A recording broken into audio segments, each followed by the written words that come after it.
Welcome back to my channel. It's been about a week. I didn't post a video last Tuesday because I had some things that going on. But anyway, yeah, again, welcome back to my channel. If you have not yet subscribed, go and hit subscribe. Likes are welcome. Comments are welcome. Join, subscribe, and join my journey. All right, now I'm at 57 subscribers, on the road to 100, and just want everyone to join in. Really wanted the topic of this. Well, actually, the title may throw some of y'all off, but I actually came up this during my during church on today, and it was talking about Nehemiah. He was a he tasted his, not tasted, but he was a, God led him to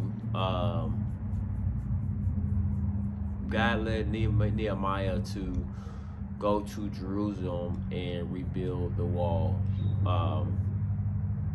And on arrival of building that wall, he got ridiculed from his own people and also non-Jewish people. Wondering, why are you here? Why are you building this wall? And it's pretty much questioning why.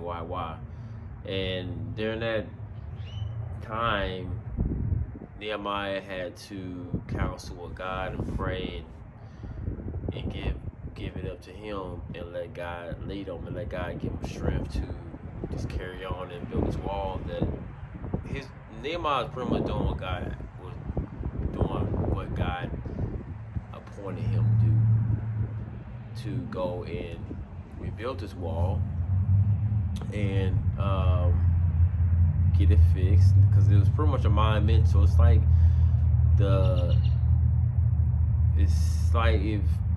if God, it's not a shrine, but it's something like the temple church. It's just like church. He's rebuilding it,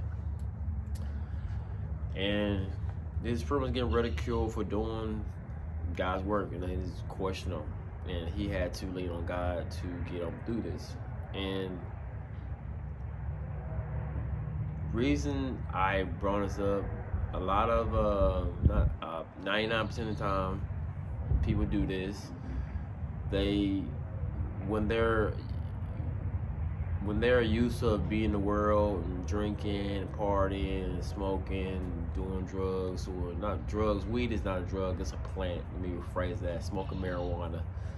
And they leave that lifestyle and accept Christ. And while they're accepting Christ and being reborn and be set free and saved, they feel that they have to front in front of other people that they used to hang out with when they were meaning to God.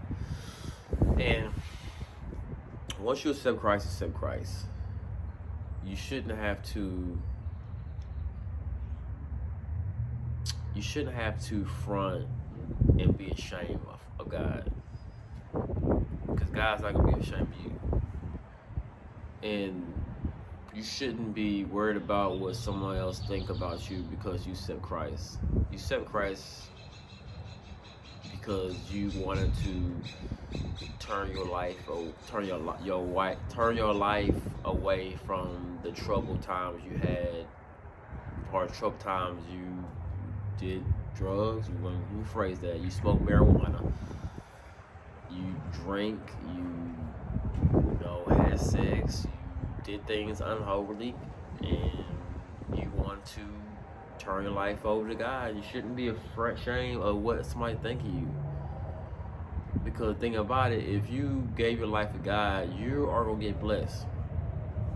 God's gonna bless you with anything you want, because you gave your life to Him. No, your life belongs to God anyway. You given your life to Him, and you shouldn't be ashamed. You should be ashamed. You shouldn't be ashamed. You shouldn't worry about what somebody think of you. Don't turn your back away from God, because God didn't turn His back away from you. And that would really kind of like sometimes when I see certain people, they claim they're saved, and they claim they gave life away from God, gave their life to God, but go back do things they used to do, and pretty much when they know they're saved, they try to front other people and and think they can do the same thing they were doing. You can't not do. Once you accept Christ, you accept Christ. You can't serve two guys. You can't be saved in the Holy Spirit and then go back and let me rephrase that.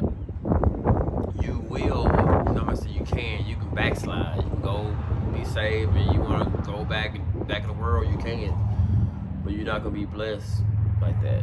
You'll be blessed when you accept Christ, you can be blessed. You can't do both things. You continue backsliding. I mean, it's just a trend, and God sees what you're doing, and God knows all, sees all. If He sees you accept Christ and you ask God to forgive you, but you think, well, and you can't outthink Him. Like, I'm saved today, well, I'm gonna go out and party on Saturday, and then go back and go to church on Sunday and ask God to forgive me and be all renewed again. He already knows your routine. He knows what you're gonna do. He knows what you're gonna think. So He already knows that. You're not fooling anybody. But don't be ashamed of God, because God is your Father. No, He will bless you more than man will. And that's one thing. When I fully accept Christ, it was like a big burden off my chest, because for years I had been prophesied to be a minister. First started back in when I was I don't know exactly what was about. Maybe I was like 11 or 12. Maybe I was in junior high, and my cousin, my mom's. Actually, she was my first cousin. It was actually my mom's first cousin, and she told me that I was gonna be a preacher, a minister, and I was like, okay. My mom, she was a missionary. My dad, he was a deacon. He wasn't a pastor. My mom was a minister, so she preached a couple times, ministered a couple times, but for me, I didn't really. At the time, my brother-in-law, he was a minister, preacher, what you would call it. At the time when I was going to church, my uncle, he was the pastor, Pastor Enos James. God bless him. God rest his soul. And didn't really think about it when I grew up. I had friends. One of my good friends, Jerry Dorn. He was a minister. He was an elder. Me and him the same age at the time. He was like 15, 14. Everything of it. And then that happened. And then I moved on my life and did what I did. Got married and got a relationship, and when I moved, whatever. Then I got here in Texas. I actually got off work early. I think I was a trainer at FedEx. I'm still at FedEx, and I went to a revival at Great Love. Pastor Glenn, and it was I think she was a prophetess. So she was a prophet, and she was it was a revival she was speaking, and I was sitting in the back, and then she said, she came up to, I don't know who you are, but God put me in my heart for you to be a minister. I said, what? That's two people that told me that I'm gonna be a minister. And at the time I said, nah. I didn't say I accepted, I just said okay. And then when I said okay, I just okay. And went on my day, and then now, and then having back, and then again I was at Light Connection. At the time, the church was on Graham Street in Lake Worth, and both of my sisters were praying over me, and I came to the point that I was tired of running, because my life at the time I was never really going according to plan.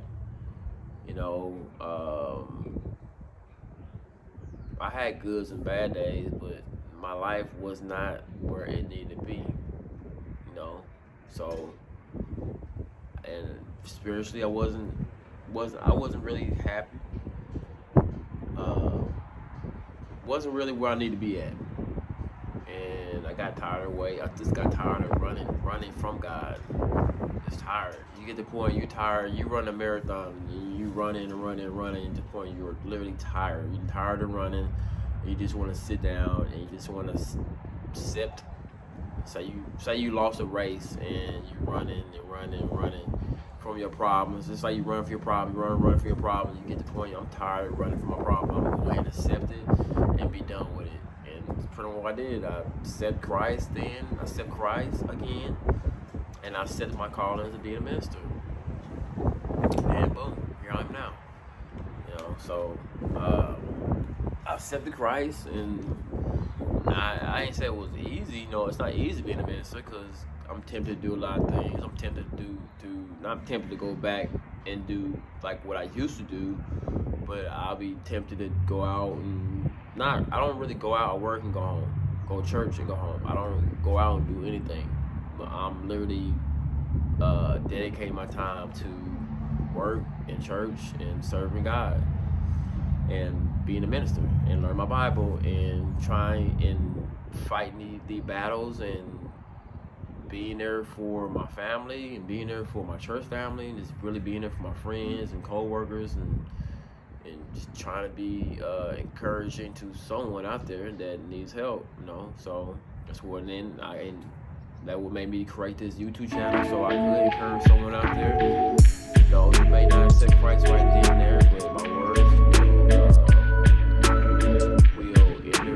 your mind and think about it. And you accept Christ, or I may, some of my videos, you may hit home, and you may went through those same scenarios. You may have been through the same thing as I've been. And you may connect on another level. But I'm not ashamed of what God has done for me. I'm not ashamed